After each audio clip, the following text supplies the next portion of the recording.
تو عبداللہ بن مبارک فرماتے ہیں فرض حج کر لیا، نفل کرنے جا رہا تھا، 300 دینار پاس تھے، میں پہنچ گیا کوفے تک، وہاں سے جا کر کے کچھ سامان خریدنا تھا، احرام خریدنا تھا، ضرورت کی چیزیں، دوست بھی ساتھ تھے، کہتے ہیں یار میرے جلدی تھک گئے، خریداری کر کے وہ چلے گئے، میں شام تک رکا، بڑا تھک گیا تو سوچا اتنی لمبی چوڑی خریداری کی ہے تو جھیل تھی پاس، میں نے کہا وہاں جا کے ذرا ٹھنڈی ہوا لیتا ہوں، کہتے میں اس طرف گیا، رات کا اندھیرا تھا، مری ہوئی بھینس پڑی تھی، یہ کچھ 700-800 سال پہلے کی بات عرض کر رہا ہوں، کہتے ہیں مری ہوئی بھینس پڑی تھی، ایک عورت کالے برقعے میں نقاب پوش آئی اور اس بی بی نے مری ہوئی بھینس کا خنجر سے گوشت کاٹا، تھیلے میں ڈالا اور دوڑی، کہتے ہیں میرے ذہن کے اندر خیال آیا کہ بی بی کوئی ہوٹل چلاتی ہے اور مردہ جانور کا گوشت لوگوں کو کھلاتی ہے، ویسے تو جاسوسی منع ہے، اس نیت سے کہ مسلمانوں کو بچاؤں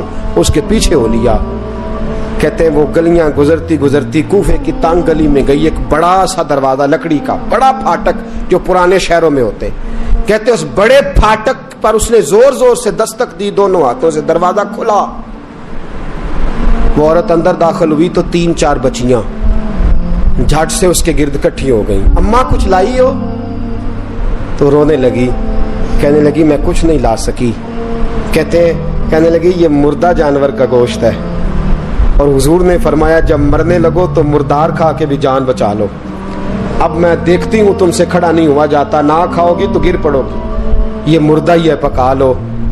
کہتے ہیں اگلے لفظ اس عورت نے کہے تو میں باہر کھڑا چیخنے لگا، وہ کہنے لگی ہم سید زادیاں ہیں، صدقہ زکات کھا نہیں سکتی، اور سب روگاں دا روگ محمد، جس دا نام غریبی، کنڈ ولا کے لنگ جاندے سب دوست یار قریبی، سید ہے، صدقہ زکات یہ مردار کھا کے گزارا کرو۔ کہتے ہیں پھر اس عورت نے 4 بیٹیوں کو سینے سے لگایا، کہنے لگی تمہارا باپ زندہ ہوتا تو یہ دن نہ، سید بھی اور یتیم بھی اور مسکین بھی۔ پھر وہ روئیں، حضرت عبداللہ بن مبارک کہتے ہیں زور زور سے دروازے پہ دستک دی، بی بی باہر آئی، کون ہے؟ تو میں نے کہا میں عبداللہ بن مبارک ہوں، محدث ہوں، زمانہ مجھے جانتا ہے، میرے شاگردوں کی لسٹ بڑی لمبی ہے۔ کہنے لگی اچھا تو؟ کہنے لگا یہ 300 دینار ہیں، تو مہربانی کرے تو رکھ لے، چلے اپنا کام کریں ہم جانے ہمارا۔ کہتے میں نے زمین پہ گھٹنے ٹیک کے نا تو سید زادی کے آگے ہاتھ باندھ دیے، میں نے کہا میں نوکر ہوں، تم اولاد ہو، میں خادم ہوں، تم نسل ہو، مہربانی کرو، مہربانی میرے اوپر مہربانی، پیسے رکھ لو۔ کہتے ہیں میں نے وہ پیسے دیے، میں واپس لوٹا، یار کہنے لگے چل، میں نے کہا نہیں میں نے نہیں آج کرنا، کہنے لگے کوئی نیا پلاٹ لینے کا پروگرام بن گیا، کوئی نئی انویسٹمنٹ، لوگ تانے دیتے ہیں نا، پر جے کر یار دے نام دا ملے میڑا، ان چولی پا لئیے پنجے سٹیے نا، جے کر یار دے نام دی ملے سولی، چھوٹا چھوٹ لئیے پشانٹیے نا۔ کہتا ہے میں نے کہا یار جیسے تمہاری مرضی سمجھ لو، یہ میرا راز ہے، میں بتاتا نہیں۔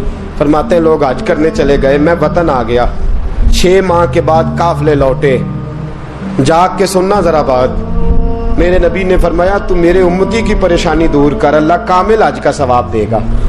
فرمایا میرے حبیب علیہ السلام کی امتی حضرت عبداللہ بن مبارک فرماتے میں آیا حج کر کے، حاجی آئے تو میں بڑی حسرت کے ساتھ، میں گھر میں روتا تھا، سوچتا تھا آج وہ مینا میں ہوں گے، آج وہ مزدلفہ عرفات میں ہوں گے، آج وہ لوگ جمرات کی رمی کر رہے ہوں گے، میں تڑپ کے سوچتا تھا آج در رسول کی حاضری دے رہے ہوں گے۔ کہتے میں روتا تھا، جب حاجی لوٹے 6 ماہ کے بعد تو حاضری دینے گیا، ملنے گیا، پہلا دروازہ کھولا حاجی صاحب نے، میں نے کہا مبارک ہو؟ کہتے ہیں میں نے مبارک دی، ذرا سنیے گا۔ کہتے ہیں وہ حاجی مجھے ڈانٹنے لگے، کہنے لگے چھوڑ یار، اتنا بڑا آدمی ہو کے تو غلط بات کرتا ہے۔ میں نے کہا کیا ہوا؟ کہنے لگے تو نے ہمیں کہا کہ جانا نہیں، اور پھر ہم مینا میں آوازیں دیتے رہے، تو بات ہی نہیں سنتا تھا، ہم آوازیں دیتے رہے، ان اللہ علی کل شیء قدیر، آوازیں دیتے تھے، سنتا نہیں تھا۔ کہتے میں حیران ہوں، میں یار میں تو گیا نہیں۔ کہنے لگے ہم 11 حاجی جھوٹ بولتے ہیں تو اکیلا سچ بولتا ہے؟ سب نے دیکھا ہے. کہتے میں پلٹ آیا, چوتھے دن پھر ایک حاجی کو ملنے گیا, مبارک دی. کہنے لگا چھوڑ کس بات کی مبارک, میدان عرفات میں تو نے بات بھی نہیں سنی, اور یہاں مبارکیں کہتے ہیں عرفات میں, اور میں تو کہنے لگے چپ کر, غلط بات بھی کرتا ہے اتنا بڑا محدث ہو کے. کہتے ہیں جب آخری قافلے آئے, آخری دن تو 8-10 قافلے کٹھے آئے, شام تک 7 قافلوں سے ملا. ہر ایک مجھے کہنے لگا بندے کے پاس گھوڑا نیا آ جائے, سواری بڑی آ جائے تو یاروں سے تو ملنا چاہیے نا, تو آواز ہی نہیں سنتا تھا.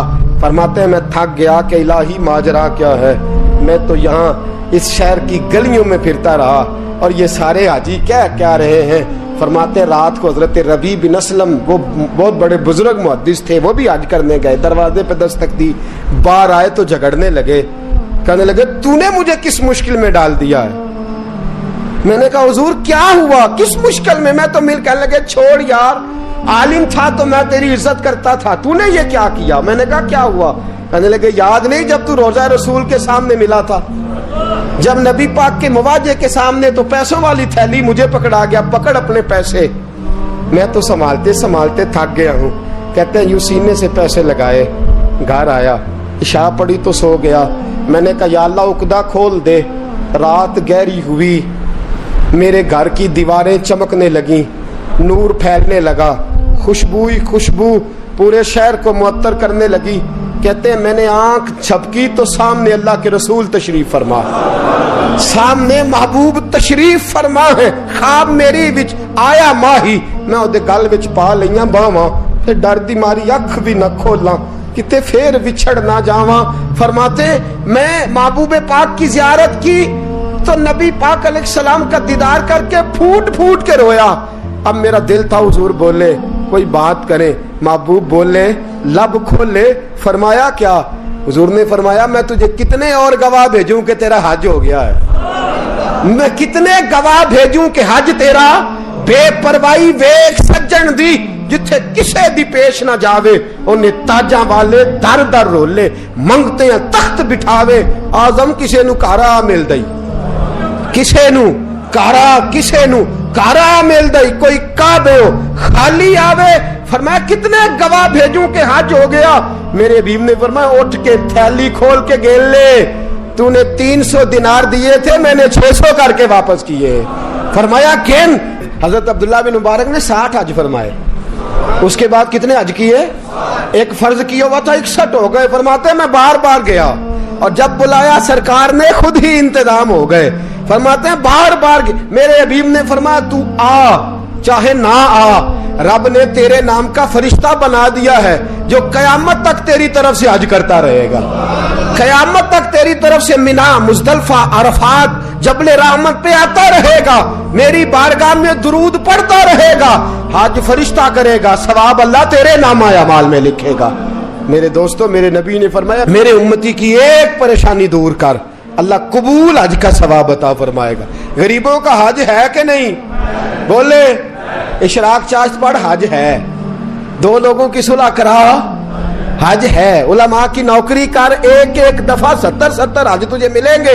اور میرے رسول پاک صلی اللہ علیہ وسلم نے فرمایا سوکھا حج ہے, سامنے ابا جی ہیں, سامنے اماں جی ہیں, بار بار پیار سے دیکھ, بار بار حج کر, بار بار پیار سے دیکھ, اور کسی غریب کی مدد کر دے, سڑک پار کرا دے, میڈیکل سٹور سے دوائی لا دے, کسی کی نوکری کر دے. بچہ گھر میں نہیں, ابا جی بیمار ہو گئے, جا بھاگ کے تو چچا کو چھوڑا ڈاکٹر تک, تو نیکی کر, اللہ تجھے پورے حج کا ثواب عطا فرمائے گا.